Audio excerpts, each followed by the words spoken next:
Hi. వర్షం సినిమాలో గోపిచంద్ది ఒక డైలాగ్ ఉంటది. అసలు ఏముందే మీ ఆడవాళ్ళలో కింగ్ లాంటి మొగోడిని కూడా కొంగును కట్టేసుకుంటారు అని. ఈ డైలాగు పర్ఫెక్ట్ గా బిగ్ బాస్ లో నిఖిల్ కి సెట్ అయిపోతుందేమో అనిపిస్తుంది. ఎందుకంటే బిగ్ బాస్ స్టార్ట్ అయిన కొత్తలో అతని సెన్సిబిలిటీ, అతని యాటిట్యూడ్, అతని వే ఆఫ్ డీలింగ్ చూస్తా అంటే డెఫినెట్ గా ఈసారి విన్నర్ అయ్యే అవకాశాలు ఇతనికి ఎక్కువగా ఉన్నాయి అనిపించింది. కానీ సడన్ గా ఈ సోనియా మాయలో పడి కంప్లీట్ గా తన గేమ్ నే మర్చిపోయి లవ్ యాంగిల్ స్టార్ట్ చేసి అసలు తన గేమ్ ఎక్కడుంది, ఏమవుతుందో ఆలోచించే స్థాయి లేకుండా కిందకు పడిపోయాడేమో అనిపిస్తుంది.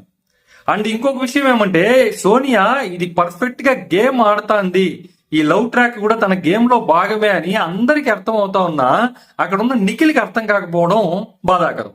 లేట్ అయింది ఏం లేదు, తను అట్లీస్ట్ ఇప్పటికైనా ఈ మాయలో నుంచి బయటపడి తన గేమ్ ని మళ్ళీ ట్రాక్ లోకి తెస్తాడేమో అని చెప్పి ఆశిద్దాం. Thank you.